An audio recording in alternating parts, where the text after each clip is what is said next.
tidak semua.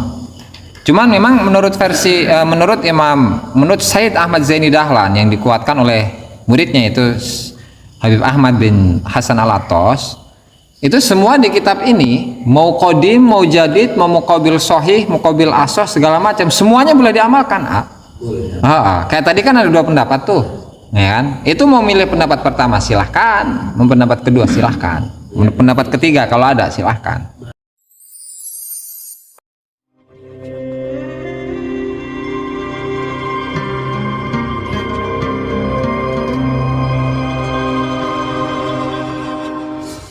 Lalu Pak, kita masuk kemana-mana soal nama pembahasan itu.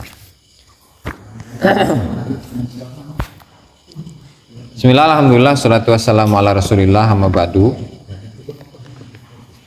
Lanjutkan pembahasan kemarin ya mengenai nanta kamarita.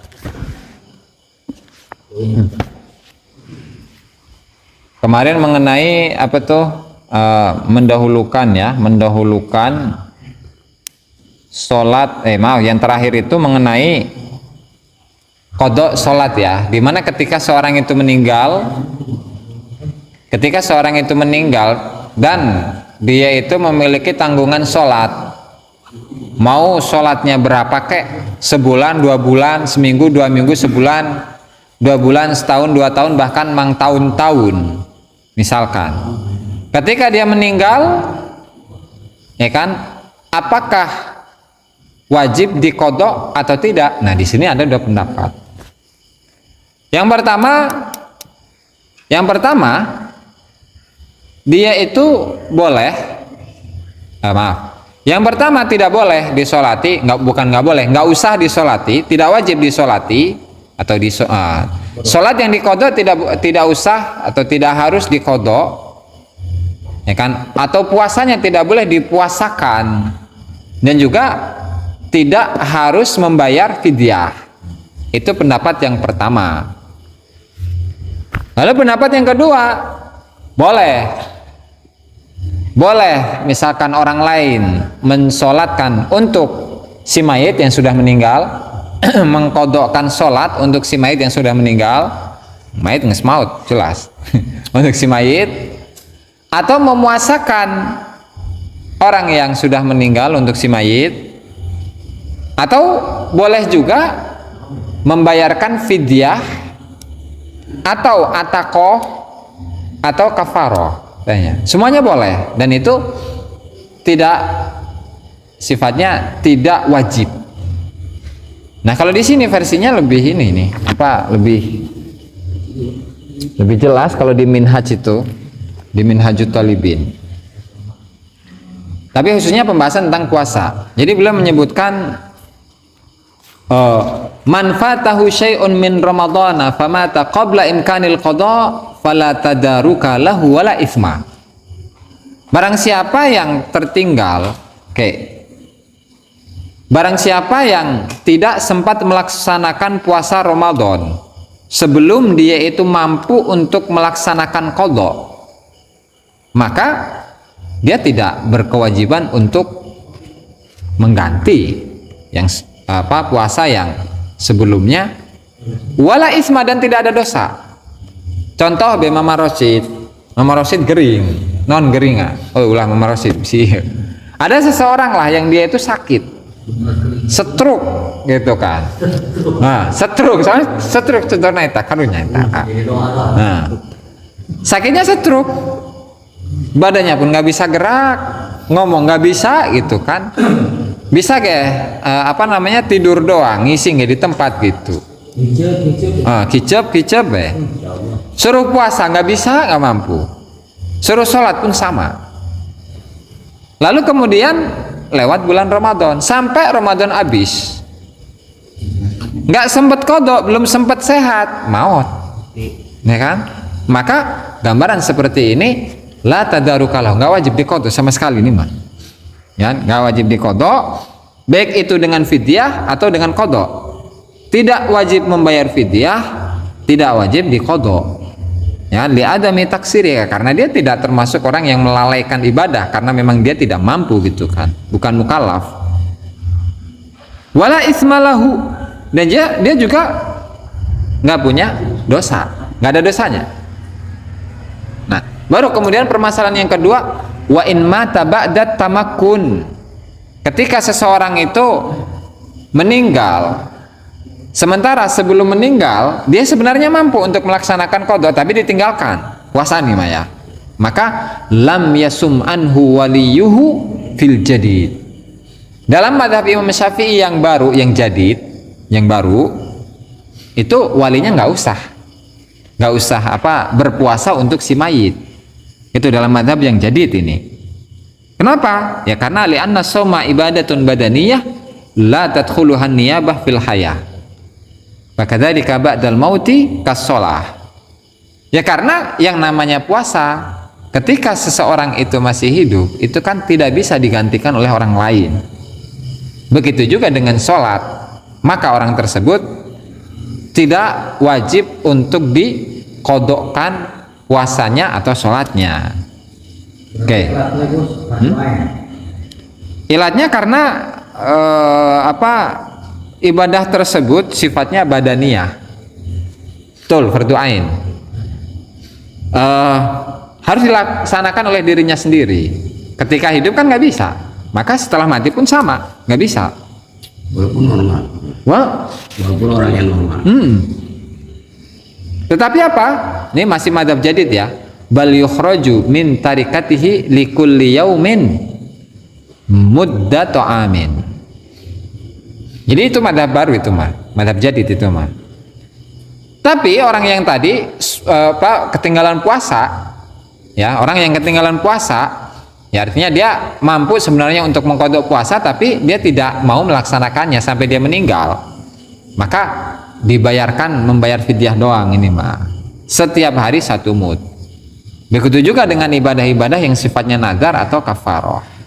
Nah cuman menurut Imam Nawawi, kata beliau, qultu al-qadimu huna azhar.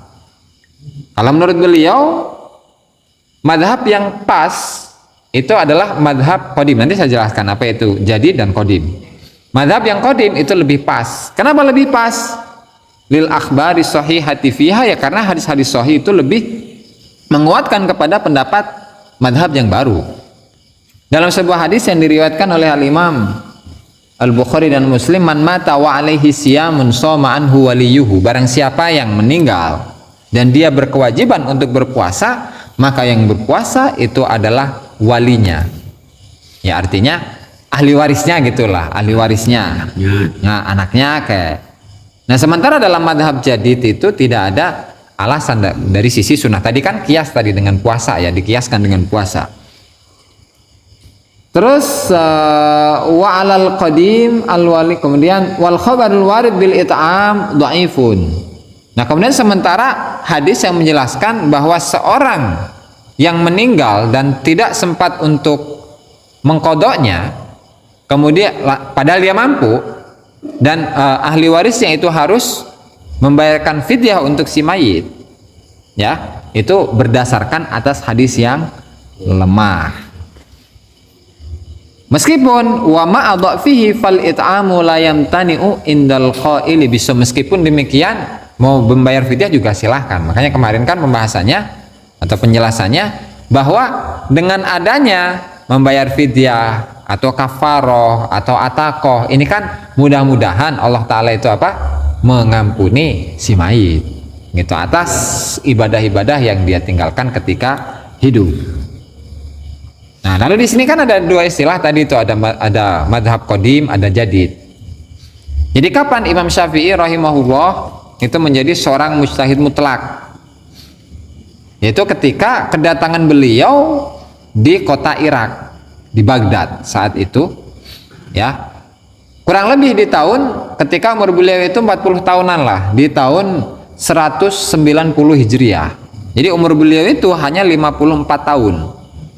Ya, 54 tahun. Dan madhab qadim itu beliau pendapat-pendapat yang madhab qadim itu adalah pendapat-pendapatnya Imam Syafi'i rahimahullahu ta'ala sebelum beliau itu masuk kota Mesir. Beliau memasuki kota Mesir itu di tahun 199, akhir dari tahun 199 Hijriah sampai meninggal. Berarti sebelumnya mulai dari umur beliau 40 tahun, ya, itu berarti madhab qadim. Dan terkadang antara madhab qadim dengan jadid, qadim itu madhab lama, jadid itu madhab baru. Antara madhab qadim dengan jadid itu terkadang ada perbedaan, ya meskipun nggak banyak sih, seperti permasalahan ini gitu kan. Jadi dalam madhab dalam permasalahan puasa tadi, seseorang ya itu tidak usah untuk boleh untuk mengkodoknya, madhab qadim. Oke, kembali. Nah, kebaliklah. Kalau madhab jadid, ya madhab jadid benar. Boleh, madhab jadid itu nggak boleh untuk berpuasa, madhab jadid, ya kan? Tapi apa? Tapi membayar kafaroh. Madhab jadid. Kalau madhab qadim itu bisa. Nah, tapi dari sisi dalil itu lebih kuat dari qadim, lebih kuat daripada jadid. Madhab yang baru itu lebih kuat daripada madhab yang lama itu lebih kuat daripada madhab yang baru, gitu. Makanya di sini oleh Al-Imam Nawawi di sini dikuatkan al-qadimu huna azhar, cek beliau, itu kan. Dan ini nanti akan diulang oleh musannif pada pembahasan puasa. Nah, ini kan pembahasannya sholat tuh yang di Fathul Mu'in, pembahasan tentang sholat. Oke, lanjut. Wa yu'maru dusiban dzakarun au unta mumayyizun bi ansara kullu akal ya'kulu wa yashrabu wa yastanji wahdahu ayajibu ala kullin min abawaihi wa in ala tsummal wasiyyu wa ala malikir raqiq an ya'muru biha bi aibi salat walau qada'an wa bi jami'i syurutiha li sab'in. Ketika seorang anak, mau laki-laki mau perempuan, ketika umurnya itu genap 7 tahun, 7 tahun lah, atau perkiraan kurang lebih 7 tahun Hijriah, ya, itu wajib diperintahkan untuk sholat. Siapa yang wajib memerintahkan?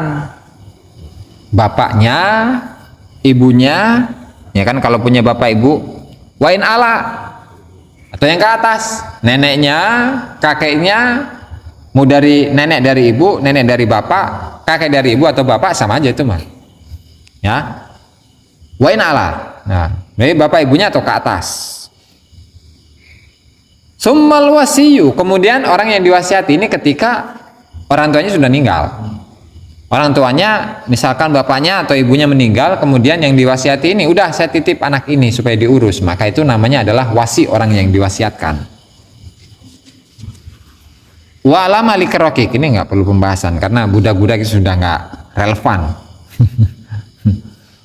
Jadi mereka itu berkewajiban untuk memerintahkan seorang anak, mau laki-laki atau perempuan, ketika umurnya itu masuk 7 tahun. Mau 7 tahun pas masuk ke 8 tahun atau 7 tahun kurang, itu sama aja, ya kan? Mau sholatnya itu sholat fardu atau sholat qadha dan juga semua syaratnya itu sama aja, ya kan?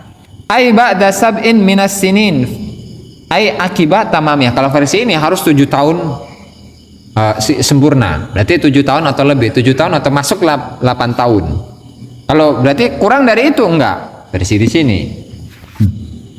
Tapi kalau di Minhaj ini ya, di Minhajut Thalibin, mana tadi? Wa yu'maru biha li sab'in, langsung nih mah. Di mana seorang anak yang tamyiz diperintahkan untuk sholat, ya, meskipun sholat itu sholat qadha ketika umurnya 7 tahun. Wa yudrob, oke. Dan ini sama, 7 tahun sempurna. 7 tahun sempurna. Wa yudrobu alaiha ay ala tarkiha li ashrin. Dan ketika umurnya sudah masuk 10 tahun. Oke, di sini ada ketinggalan. Wa in muyiza qabla, meskipun sebelumnya itu dia sudah tamyiz. Jadi definisi atau pengertian dari tamyiz itu apa sih? kan? Hidang, Pak. Oh. Tidak harus sorangan. Nah, Hidang. kalau garis di sini makan sorangan, makan minum istinja sorangan. Nanti karena hidang. Menurut bahasa Hidang. nama hidang. Hidang. Nah. Segala sorangan. Ah, Hidang. hidang. Hidang. Hidang.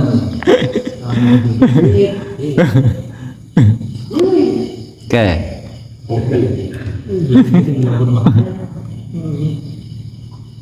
Nah, di sini memang ada beberapa ini pengertian dari tamyiznya. Nih. Wa ahsanu ma qila fi dhabti tamyiz an yasira tiflu bihaitsu yaqulu wa yashrab yastanji. Ini sama, ini versi pertama. Wa qala fil kifaya innahu al-masyhur. Wa ahsanu ma qila fi dhabti tamyiz an mana tadi? Versi pertama itu an yasir terus wal muradu arafa ma yadurruhu wa ma yanfa'uhu. Versi yang lain, tamyiz itu adalah ketika seorang anak itu sudah tahu mana yang manfaat, mana yang madorot. Itu mau menggunakan tadi pengertian dari tamyiz yang pertama yang bisa makan sendiri, minum sendiri dan istinja ya, cebok sendiri, mandi sendiri, itu bisa. Atau dia itu sudah bisa membedakan mana yang baik, mana yang buruk, mana yang enak, mana yang nggak enak. Itu juga sama tamyiz ya. Oh, ayah baiknya. Wala fil majmu'. Oke. Terus wa yambagi ma'asi gotil amri at-tahdid. Nah, dan bersamaan ini ketika umurnya sudah 7 tahun ya. Perintah itu sama dengan apa menggunakan kalimat perintah itu dengan tegas. Jadi tidak hanya sekedar merintahkan ki barki sholat untuk itu. Barki berapa tahun ya ayana? Oh can. Kan jalan 7. Iya mah jalan 8 dia mah. Can kan.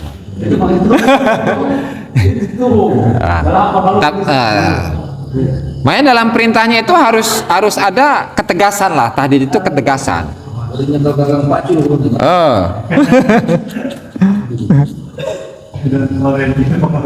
Misalkan Barki ya, Barki sholat tuh, muntasal digebuk dia ku aing. Nah itu misalkan. Jajak ku aing itunya. Oke, ini terkait tentang apa? Terkait tentang perintah. Ketika umurnya 7 tahun, itu. Nah terus ketika jeje enggak saya tak jeje tak, berapa tahun ya tak? Wah, tunggu 10 tahun umurnya. Nah, si Neng salapan, sarua tak? Oh, kudu di iya. Ya. Nah terus wa yudrabu darban ghairu mubarrihin wujuban. Mumayyizun dzakarun alaiha ay ala tarkiha walau qada'an au tarki syartin min syurutiha li ashrin ay ba'da istikmaliha lil hadits sahih. Nah ketika seorang anak itu sudah berumur 10 tahun sempurna ya, berarti jalan 11. Ketika dia itu meninggalkan sholat, atau ketika sholat itu nggak pakai wudu misalkan, nah itu boleh dipukul. Cuman pemukulannya itu tidak boleh memukul dengan pemukulan yang menyakitkan. Jadi lebih kepada kalau dari sini kan lebih kepada nyari kanan doang, suara doang, ngegentak segala macam tanya. Jadi kalau mukul mah enggak, ke fisik enggak boleh itu mah. Dorban ghairu mubarrihin, dengan pemukulan yang tidak menyakitkan. Tapi ini hanya berlaku bagi mumayyizun zakarun, laki-laki doang ya mah. Jadi bikang ulah.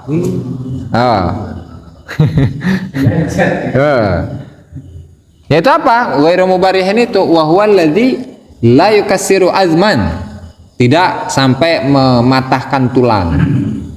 Wala yashinu udwan, dan juga tidak membekas di kulit. Aidarban ghairu syadidin, yaitu pukulan yang tidak keras. Dan mendarat. Itu laki-laki ya, laki-laki itu mah.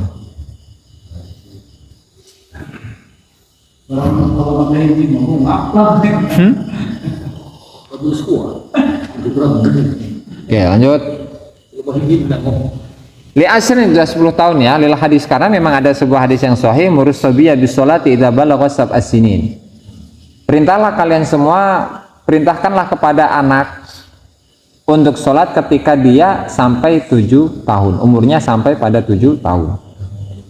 Dan ketika idza balagha asyra sinin, ketika umurnya itu sampai 10 tahun, fadribuhu 'alaiha, maka pukullah si anak itu karena meninggalkan sholat.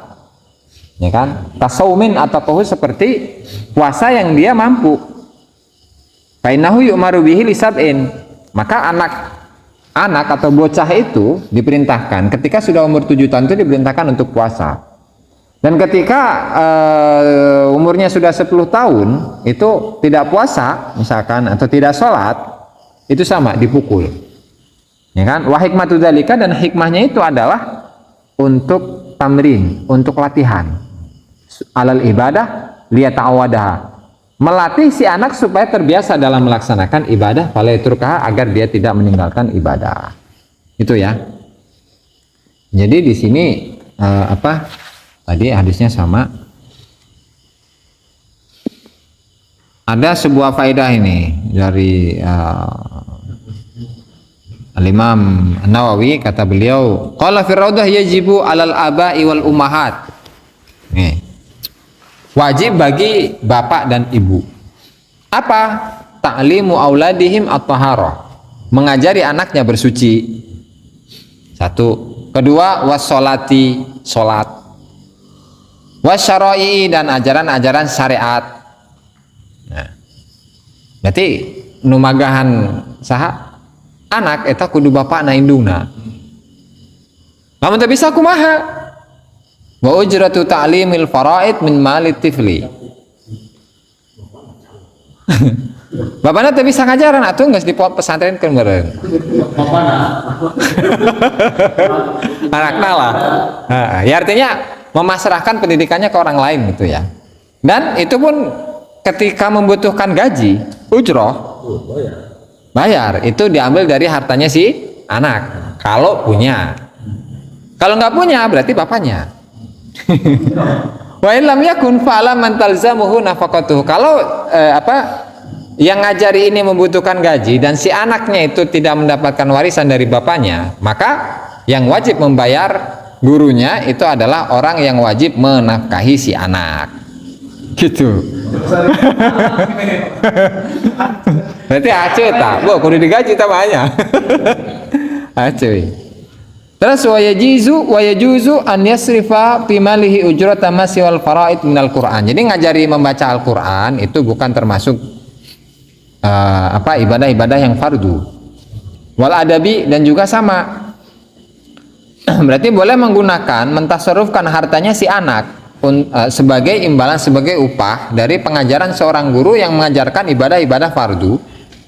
Ibadah-ibadah yang bukan fardu seperti apa? Mengajari membaca Al-Qur'an. Wal adab, mengajari adab, ya kan? Fi sihhatil maktubat min at-tifli qaidan wajhani wa rajhabatul mutahin alman wa muqtadas. Ya, walhasil ini kan fikih gitu ya.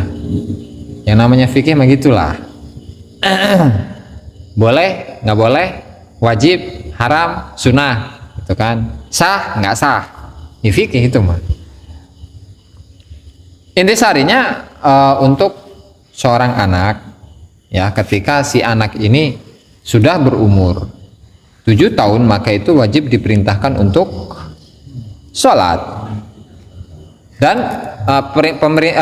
perintahnya itu sambil ada ancaman tahdidnya. Tidak hanya sekedar merintah-merintah doang ketika sudah umur 7 tahun lebih, masuk 8 gitulah. Dan ketika si anak ini sudah 10 tahun atau masuk jalan 11, ketika dia meninggalkan sholat, ketika dia meninggalkan puasa, itu wajib digebuk.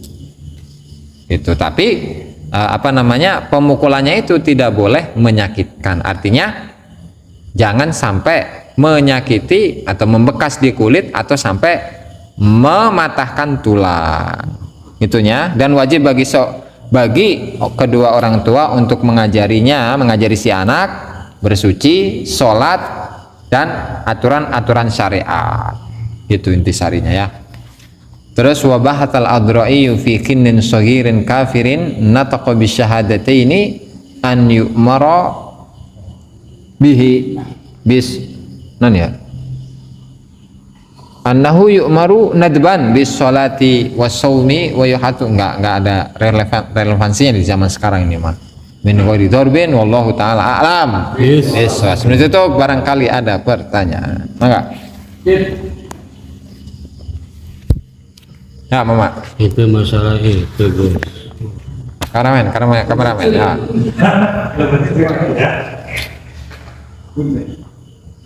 Masalah apa tuh? Ya siap ya. Ya. Assalamualaikum warahmatullahi wabarakatuh. Waalaikumsalam warahmatullahi wabarakatuh. Terima kasih kepada Gus Adis yang telah memberikan waktunya kepada saya. Terima kasih kepada rekan-rekan yang telah mendukung saya. Nah, rekomendasi ya. Di mana saya di sini akan bertanya masalah yang sudah meninggal itu ya. Gus. Yang sudah meninggal itu diwenangkan atau misalkan dikodok terus boleh mengirim misalkan surat kul huwallahu ahad Allahu samad misalkan Atakoh tehnya. atakoh itu. Ya. Nah itu bagaimana itu Gus Aziz? Apakah wajib atau sunnah atau gimana ya? Atau wenang gitu hukumnya? Yang atakoh itu yang meninggal seharus atau dikodok atau ngikirim atakoh aja seperti baca kulhu misalkan ya. Itu gimana keterangan Ulan? Dikir ya la ilaha illallah atau kesuguro kubroten ya. Ini yang pasarannya mah di masyarakat itu adalah atakoh. Ya. Ataka itu yang ngirim misalkan baca kulhu Fulan bin Fulan sekian ribu 100.000. Itu gimana itu Wajib apa sunnah apa ini? pandangannya? Masalah sunnah apakah sunnah apakah wajib gitu. Siap. Gitu. Itu hukumnya sunnah, mama. Hukumnya Ya. Jadi kan mengenai permasalahan tadi bahwa dari kedua mazhab Imam Syafi'i, ya kan, mau mazhab qadim atau jadid, itu kan sebenarnya berbicara tentang hal yang wajib, ya kan, artinya nggak ada kewajiban sama sekali. Nah lalu kemudian ketika dalam hal sholat pengen dikodok silahkan, ya kan, pengen difidyah silahkan, pengen di kafaroh silahkan, toh tujuannya semuanya sama, untuk apa? Ya berdoa memohon kepada Allah Ta'ala supaya dosa-dosa si mayit ini diampuni gitu kan. Ngarana ge usaha iya mudah-mudahan diampuni oleh Allah Ta'ala. tapi di situ Nah kemudian dikaitkan dengan misalkan atakoh, mau atakoh sugro. Kalau atakoh sugro itu apa? La ilaha illallah. Kalau berapa?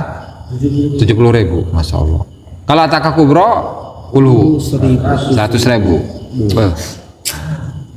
Itu kan sama, artinya mendoakan kepada mayit kan. Dan kalau dikaitkan dengan hadis idza mata ibnu adam yang qata amalu illa min thalath, ya kan, awaladun soleh yad'ulahu, itu kaitannya ya. Sehingga mau di gimana kan tetap hukumnya menjadi sunnah. Lalu ketika yang namanya sunnah kan, yang namanya sunnah itu ketika dilaksanakan maka dapat pahala. Kalau ditinggalkan nggak apa-apa. Tapi itu kan dikembalikan kepada kondisi dari keluarganya itu sendiri. Artinya ketika nggak mampu, udah sih jangan maksain. Nggak tahlilan bayi burung. Gitu. Doa beri ngopi biasa tah. Bos, ulah maksakeun. Sampai ngumpulin semua masyarakat segala macam, jangan. Masih satu aja lah. Ya, disesuaikan dengan kondisi keluarga atau ahli mayit, ahli waris loh. Ya kalau misalkan 10.000 itu kumaha bagina ya? Atau dihitung. Dihitung jumlah na. Di jumlah sahana. Atau jumlah numerina. Ih, itu maksudnya orang sebagai anak nak, sorangan bae. Cicil. Oh. Biasa kan motor bisa lunas kan? Cicil. Cicil menang kan motor dicicil kan? Menang. Itu berarti atau gimana? Cuma di 10.000 itu apa dari tiap waktu seberapa gitu ya? Aku makanya.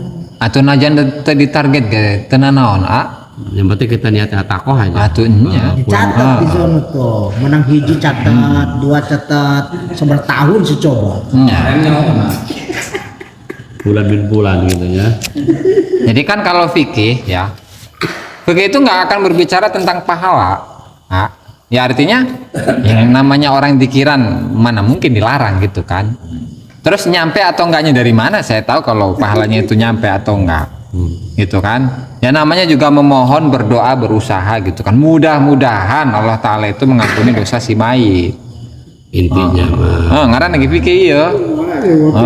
Nggak bisa kayak kemarin tuh memplot pahala sholat kalau begini dan begini nggak ada pahalanya di mana gitu fikih mah. Nah ya deh itu mama tahu sih ya.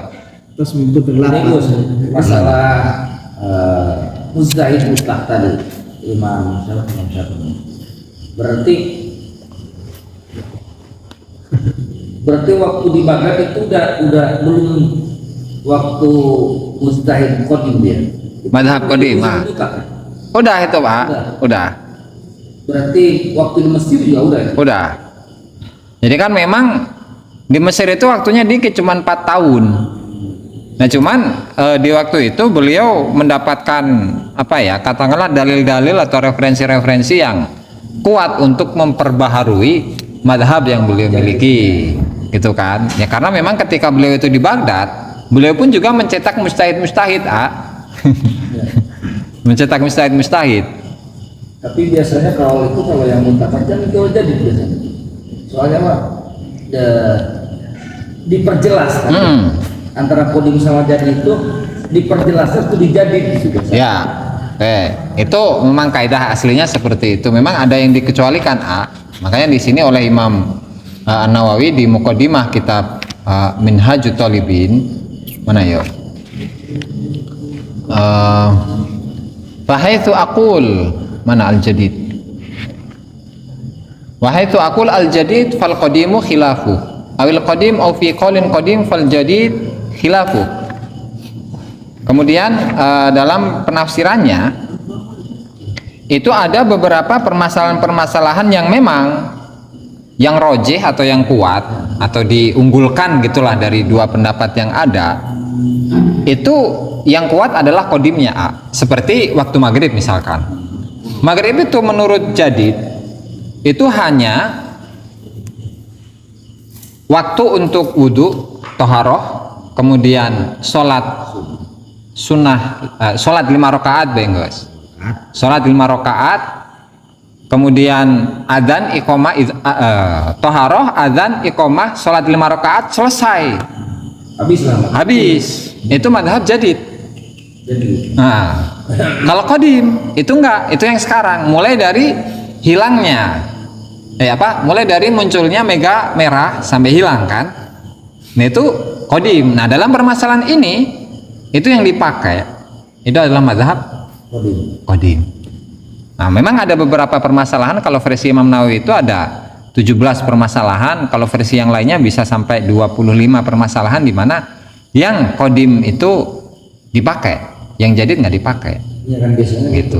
Kalau umpamanya ada khilaful aula itu qadim saja yang sering dipakai itu kan yang jadi biasanya karena dengan alasan bahwa jadinya udah diperinci, udah diperjelas gitu. Nah, Mungkin kata keterangan idah salah kalau qadim wal jadid jadi.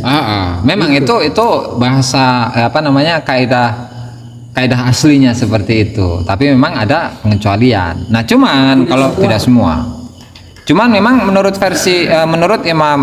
Sayyid Ahmad Zaini Dahlan yang dikuatkan oleh muridnya itu Habib Ahmad bin Hasan Al-Attas, Itu semua di kitab ini, mau qadim, mau jadid, mau muqabil sahih, muqabil asah, segala macam, semuanya boleh diamalkan. Kayak tadi kan ada 2 pendapat tuh, ya kan? Itu mau milih pendapat pertama silahkan, mau pendapat kedua silahkan, pendapat ketiga kalau ada silahkan. Berarti masuk ke Gitu. yang ini tuh. Kalau ada kata-kata qadim bin jadid hilaful aula lebih baik diikuti. Bisa. Bisa. Kembali ke yang lebih ini, lebih hati-hati yang mana gitu aja. Jadi misalkan kalau contoh tadi di waktu maghrib, mana nih yang lebih hati-hati? Jadi jelas. Kenapa? Karena waktunya lebih mepet. Karena ketika kita menggunakan yang qadim, kemudian waktunya itu sudah melebihi waktu qadim, sudah melebihi waktu jadid, otomatis versi jadid nggak sah, ya kan? Tapi kalau kita menggunakan jadid, qadim sah, jadid sah, gitu. Jadi saya wallahu taala a'lam. Bisa demikianlah para hadirin yang dimuliakan Allah taala pengajian pada malam hari ini. Mudah-mudahan bermanfaat bagi kita semua. Amin ya rabbal alamin. Kurang dan lebihnya saya mohon maaf. Wallahul muwaffiq ila aqwamit thoriq. Wassalamualaikum warahmatullahi wabarakatuh. Malam ini bersemangat tuh karena ada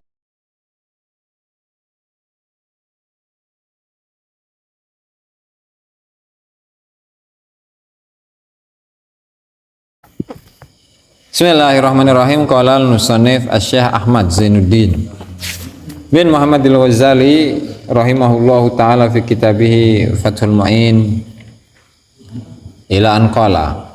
Mana ya?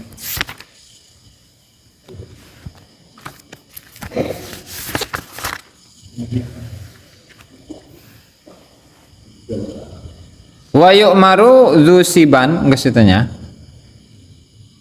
Lisabain ya, mana tadi? Wa ya'muru biha, mana ya? Wa in ala sumal wasi wa alama likarraqiq an ya'mura. Oke, mulai awal bela. Wa yu'maru lan den perintahaken dusiban wong kang duweni sifat bocah, zakarin atau zakarun, kang lanang au unsa utawa wadon, mumayyizun kang tamyiz. Bian itu jelas ya.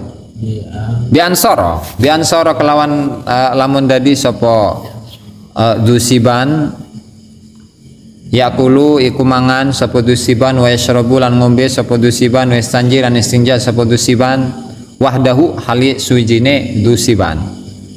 Tegese yajibu wajib ala kullin ing atase saben-saben min abawaihi saking bapa lorone sobi dusiban sobi belah wain alalan sanajan kaluhur sob apa kulun tumal wasiyi mengko nuli-nuli ing atase wasi wong kang den wasiataken wa ala malikir raqiqi lan ing atase wong kang duweni budak yajibu apa an yamura apa yang temerintahaken sapa kulun biha kelawan salat ai as-salati kelawan salat walau qadaan lan senajan ono apa salat iku qadaan iku salat qada.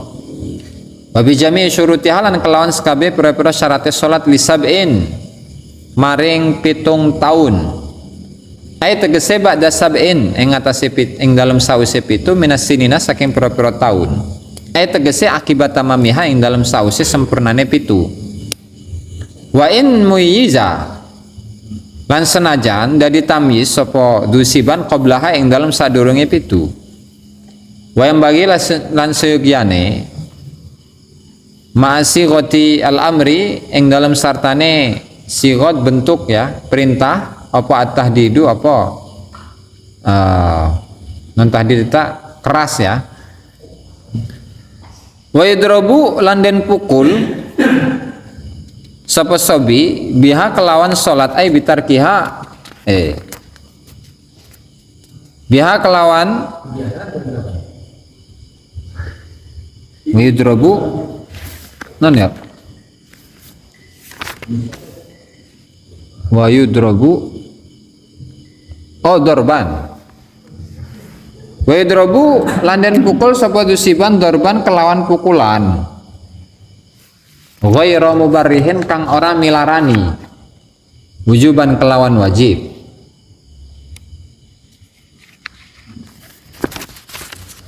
Sapa mumayyizun. Oh, failnya di belakang berarti. Wa yadrabu lan den pukul sapa mumayyizun. Sapa kang tamyiz zakarun kang lanang. Alaiha ing atase salat ay ala tarkiha ing atase ninggalaken salat. Walau qadaan lan senajan ana apa salat iku qadaan iku salat qada.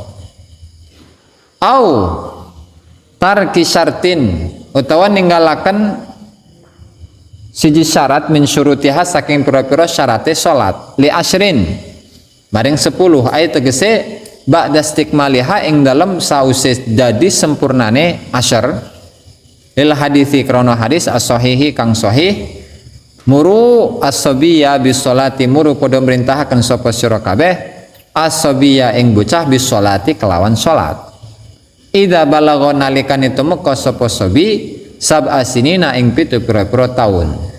Wa in balagha lan lamun tumeka sapa sabi asyra sinina ing 10 pira-pira taun fadribuhu mongko padha mukulana sapa sira kabeh ing sabi alaiha ing atase salat. Kasaumin kaya dene poso atau kohukang kuwasa sapa sabi ing saum fa innahu mongko temen setuhune sabi iku yukmaru den perintahaken sapa sabi bihi kelawan saum bisab'in maring 7. Wa yudrabu lan den pukul sapa sabi alaihi ing atase saum li asyrin maring 10 taun kas salati kaya dene salat. Wa hikmatu dzalika lan utawi hikmahe mengkono-mengkono darb ya atau perintah amr iku atamrinu iku ngebiasaaken alal ibadati ing atase ibadah atau atamrinu latihan atamrinu iku latihan alal ibadati ngatasi ibadah li ya ta'awwadaha supaya mbiasaaken sapa sabi ing ibadah fala yatrukuha mengko ora ninggalaken sapa sabi ing ibadah wa bahatsal adrai wallahu a'lam. Subscribe, like dan komen di bawah ini. Nah, jika teman-teman ada unek-unek, ada pertanyaan dan lain sebagainya, silahkan tinggalkan pesan di kolom komentar di bawah ini. Terima kasih sebelumnya. Assalamualaikum warahmatullahi wabarakatuh.